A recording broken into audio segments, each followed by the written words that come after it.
Hello, she's Liz Zorab, and this is Byther Farm. And today we're looking back at how much we've achieved in 2018.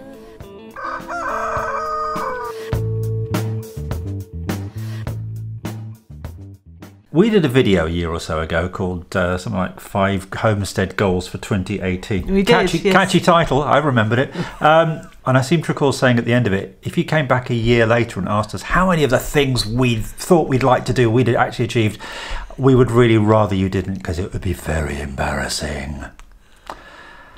I'm feeling very embarrassed. I'm not. I'm feeling really pleased with how much we've achieved. Even if it wasn't on the original list. Yeah, most of it wasn't on the list. So I have had a look back at that video, and so I can give us a vague idea of the things we talked about. Okay.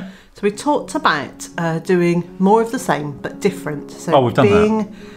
Being more planned, and particularly with the poultry. So raising less chicks, being quite controlled about how many we raised and when they hatched. And so I basically said, let's do some in January and then some in April, but not too many each time, and that would be it.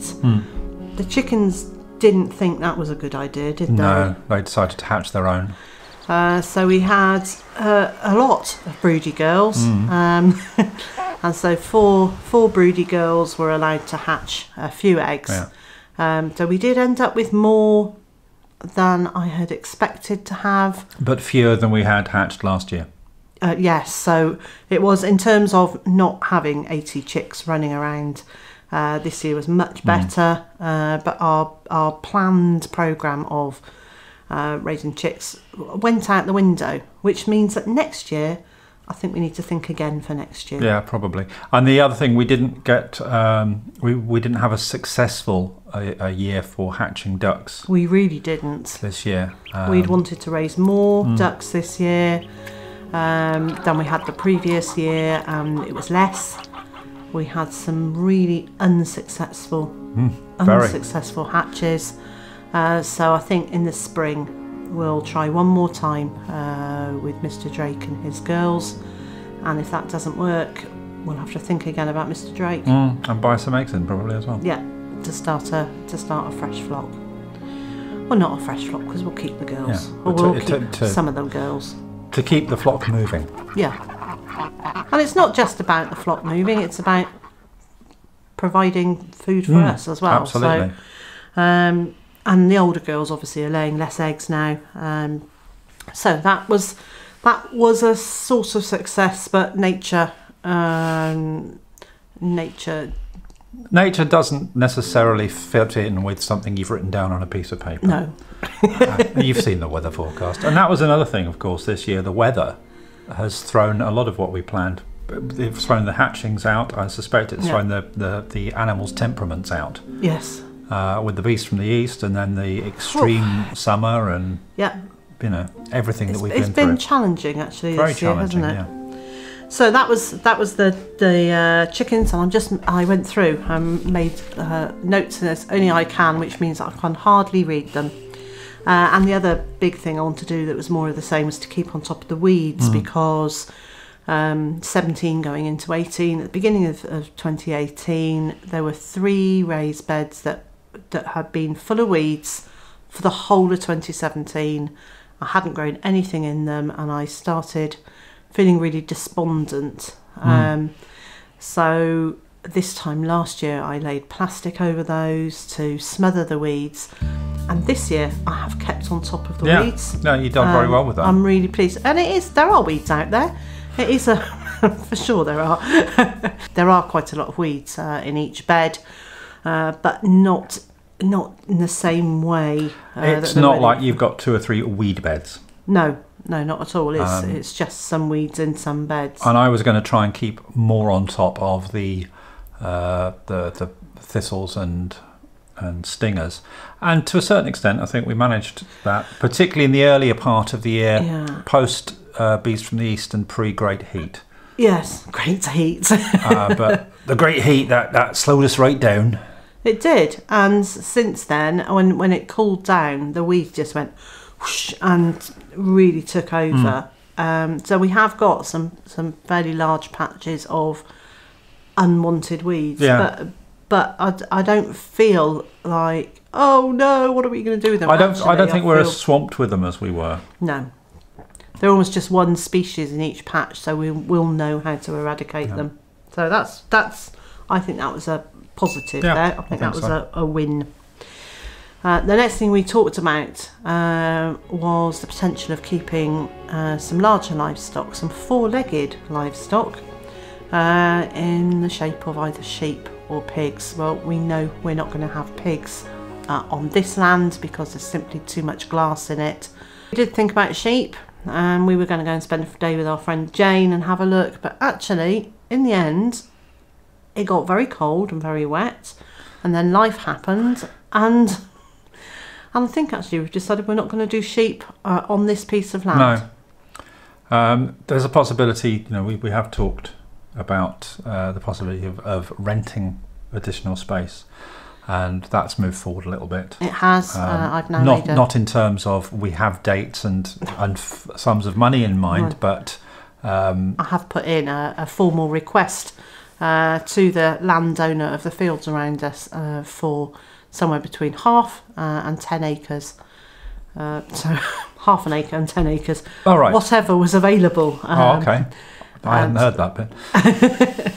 Well, I thought if I gave a very wide scope, then the chance are maybe we could get 1 acre, which would be brilliant, wouldn't it? So that will be, I think we won't hit anything else about that for about another 2 years. The land that surrounds us is leased on a 3-year lease, so it is going to be at least 2 years before we hear anything else. Right. So but it is, it's a step in the right direction. It is a step in the right direction. One of the other things we were going to try and get around to this year was to really organise our podcasts. We actually have got a few of them on Patreon, haven't we? You have, yeah. And the point of that was to give a different perspective. Yes. And a greater historical perspective to what we're doing and why we're doing it. But life keeps getting in the way. Actually setting the time up to sit and record and then edit, and then for Liz to go through and re-edit. Well, you don't tend to re-edit it, do you? You tend to send it back to me with, do this bit again, undo that. Well, all right, executive editing. I'm not used to having an executive producer. So that, and it's just, it's been a time issue as much as anything else. It is a time issue, and one of the things that Mr. J and I tend to do is that he will take quiet time to do the creative things he needs to do, while I'm doing stuff that's quite busy and doing things, and vice versa. So it's actually not very often in a day that we sit down together like this and spend time doing something creative. No. We're usually doing separate projects of entirely different natures, yes. aren't we? Yeah, that's true. So have we failed with that? Probably. Okay, we failed with that one. Next year. There's always next year. There's always next year. And then some of the other projects where I wanted to put up some sort of veranda or covering on the decking outside the kitchen here, which I'm no further near doing. Although we do have a table and chairs there now. We do have. So we have actually been using it. Yes, we have been using it. So that's moved forward a tiny bit, but it isn't covered. And the other thing I wanted to do was put up some sort of archway or pergola in the garden to grow grapes up. Well, the archway's up. The archway is up, and we also have another archway because I bought a polytunnel second hand not very long ago, and I'm going to put that up. I think I'm going to put that up, and then put those grid panels over it to create another archway. And if I don't do that, that's going to become a chicken tractor of some sort. So, still undecided, but I do potentially have another archway to grow grapes. And we've got the grapes to grow. Tony from UK Here We Grow gave us a white grape to grow up it, which was lovely. Yeah. So that's a part move forward, isn't it? That is a move. No, I think that's the speed that we go at, that's a pretty good move forward. And that's the nice thing, is that we don't have any time pressure to get things done that are development things. The time pressure becomes when there's something urgent presents itself. Yes, and like a hole in the ground. Like a hole in the ground. And we have that flexibility then to say, okay, well, we won't be doing any more of the development stuff. We don't have that conversation, do we? We don't say, oh, we won't do that, we'll do this. We just do this. We just do this, yes. So one of the other things, darling, was sorting out the inside of the barn. We've made a little bit of progress. We have. We moved. We brought some shelves in, which had actually, although they fill a wall beautifully, they took up an inordinate amount of space. They did, because they were quite near the front of the barn. They were kind of there when you went in, and now there's a more open space, and it does feel a lot bigger. I know it means that we've been able to move some of the things that were at the back of the barn to the front, where actually they make more sense, like some of the tools that we need to use. So it's gradually becoming a more evolved space. Yes. The feel is different. The feel is different, and I think that over the next couple of years that will get sorted. Yeah. So that was good. And the final thing that we had mentioned in our 5 things, but actually turned out to be about 25 things, was to move chicken fencing, to create other areas, and to clear the area around the bees. And we've done some of that. We've done a little bit, but we haven't done much clearing of area around the bees, to be honest. No. I think that is that's a winter job, and we don't much like doing loads of stuff in winter, if we're honest. Well, it's not your best time of year. No, it's really not. And it's not my quietest time of year. So, no. So we'll see how far we get with clearing the bee area. We have moved some of the fencing for the chicken areas. So we've moved their enclosures around a bit. So we've done some of those things. And as we gradually decrease the flocks, yes, and eventually move them into one flock, that will there'll be a whole load of space moved up. But it's become a much longer term transition than we had, I think, thought it was going to be this time last year. Yes, absolutely. So all in all, do you now we're talking about the things? Does that feel like we failed at more, or no? I think. I wouldn't say we failed. I think there's a couple of things that we 8 out of 10 could do better. A couple of 6 out of 10s see me after class, and a couple of 9 out of 10s well done. Yes. So it feels like it's been quite a positive year. I know. I'm not even going to say quite. It does feel like it has been a positive year.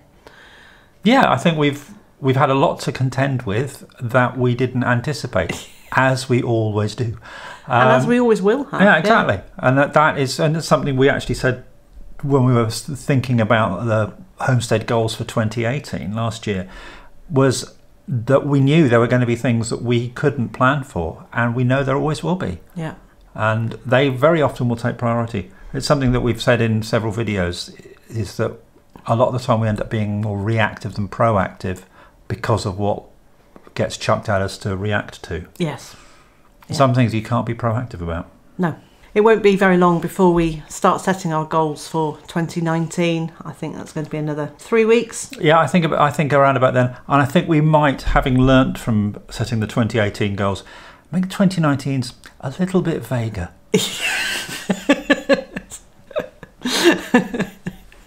Well, that's it from us. And so wherever you are in the world, and whatever you've got planned for today, I hope it's a good one. And I also hope you'll join us again next time. Bye-bye.